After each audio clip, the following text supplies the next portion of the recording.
Okay, तो इस हफ्ते दो मूवी रिलीज हुई है और दोनों के बारे में एक एक करके बात कर लेते हैं। शुरुआत करते हैं विद्युत जामवाल की मूवी क्रैक, जीतेगा तो जिएगा से।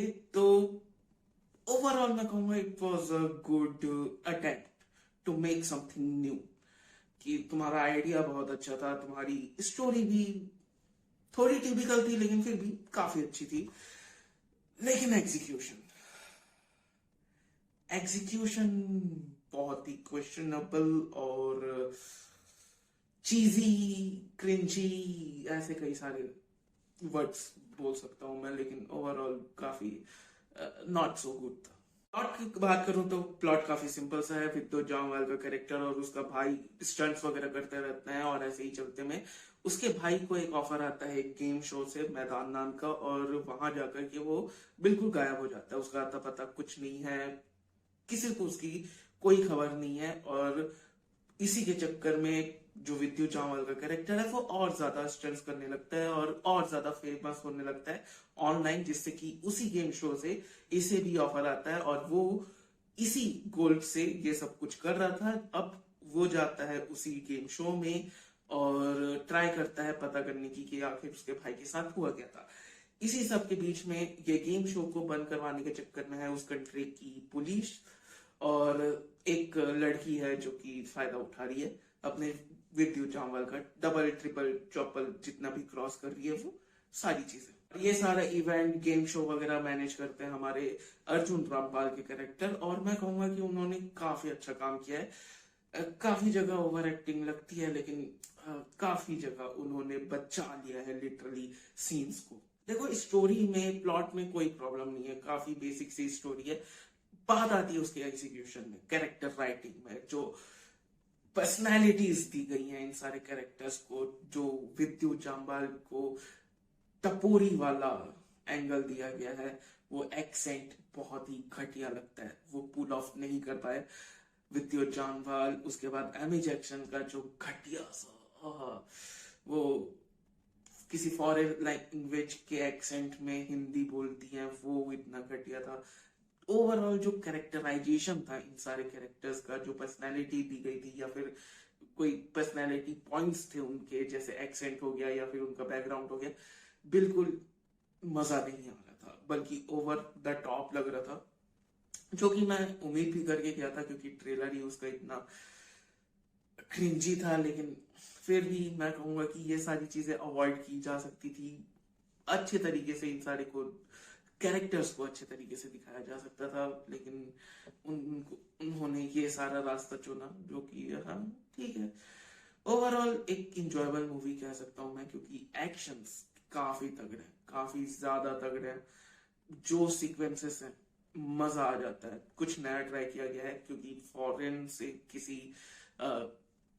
एक्शन डायरेक्टर को बुलाया गया है, जो कि हमें दिखता भी है कि काफी नई चीजें ट्राई की गई है। लेकिन इन सारे एक्शंस के बीच में फिर आ जाता है वीएफएक्स, जो कि काफी घटिया लगता है, काफी ज्यादा घटिया लगता है।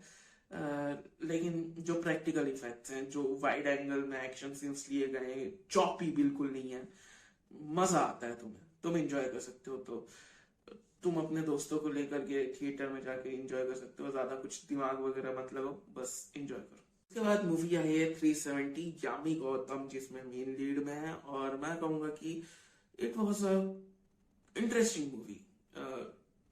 आपको अपने साथ बांध के रखती है, आपका इंटरेस्ट बना रहता है कैरेक्टर्स पे भी, प्लॉट पॉइंट पे भी, खास करके जो आपके अंदर के इमोशंस हैं, नेशनलिस्टिक या पेट्रियोटिक इमोशन है, उसे लेकर के काफी अच्छे तरीके से वो खेलती है। और मैं कहूंगा कि उन्होंने काफी अच्छे तरीके से एग्जीक्यूट भी किया है, क्योंकि ओवरऑल पूरे मूवी में ज्यादातर बातें ही चल रही है। एक्शन है लेकिन उस लेवल का या उरी के लेवल का मैं कहूंगा कोई एक्शन तुम्हें देखने को नहीं मिलेगा। ज्यादातर वो उन्होंने पॉलिटिक्स पे ध्यान दिया है। मैं कहूंगा कि ये पूरी मूवी एक पॉलिटिकल ड्रामा है रेदर देन कोई एक एक्शन मूवी। ये एक पॉलिटिकल ड्रामा होने के तौर पे बहुत ही अच्छी तरीके से एग्जीक्यूट की गई है, प्लान आउट की गई है। और पूरी जो कहानी है, लाइक ये किसी एक कैरेक्टर पे बेस्ड नहीं है, कि लिटरली आर्टिकल 370 के ऊपर बेस्ड है। कैसे आर्टिकल 370 के कारण प्रॉब्लम्स आ रहे थे, जो प्रॉब्लम्स कश्मीरी के लोग फेस करते थे, और जो कोई फायदा उठाता था 370 के चक्कर में, वो सारी चीजें फर्स्ट हाफ में दिखाई जाती है। उसके बाद सेकंड हाफ में दिखाया जाता है कि कैसे इन सारी चीजों को वो टैकल कर रहे हैं बाय एप्रोगेटिंग आर्टिकल 370, और वो सारा मेहनत की कैसे 370 जो आर्टिकल है उसके ऊपर कैसे चेंजेस किए गए, और वो सारी चीजें दिखाई जाती है, जो कि काफी इंटरेस्टिंग होता है।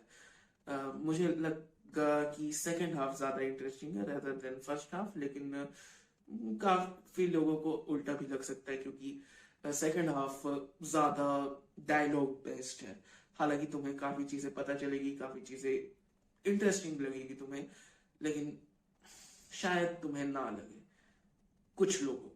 मूवी की शुरुआत में तुम्हें 3 मिनट का अजय देवगन का नरेशन सुनने को मिलेगा, जिसमें वो आर्टिकल 370 और कश्मीर की हिस्ट्री बताएंगे कि कैसे 370 को लेकर के काफी चीजें बुरी हुई, और काफी चीजें कैसे जो मिलिटेंट्स हैं, जो टेररिस्ट ग्रुप्स हैं, उनके फेवर में काम करती थी। ये सारी चीजें तुम्हें देखने सुनने को मिलेंगी, और काफी सारे वीडियोस देखने को मिलेंगे, जिससे कि जो यंगस्टर्स हैं, कश्मीरी यंगस्टर्स, उन्हें ब्रेन वॉश किया जाता था और मिलिटेंट में शामिल किया जाता था, ग्रुप्स में शामिल किया जाता था। ओवरऑल मैं कहूंगा कि मूवी वेल एग्जीक्यूटेड है, वेल रिटर्न है, वेल शॉट है, कैमरा वर्क्स काफी सुंदर है, क्योंकि कश्मीर को काफी अच्छे तरीके से दिखाया गया है। उसके बाद मैं कहूंगा कि जो उनके पॉइंट्स हैं, जो वो कहना चाहते हैं, वो काफी अच्छे तरीके से कह देते हैं, और तुम्हें इंटरेस्टिंग लगेगा।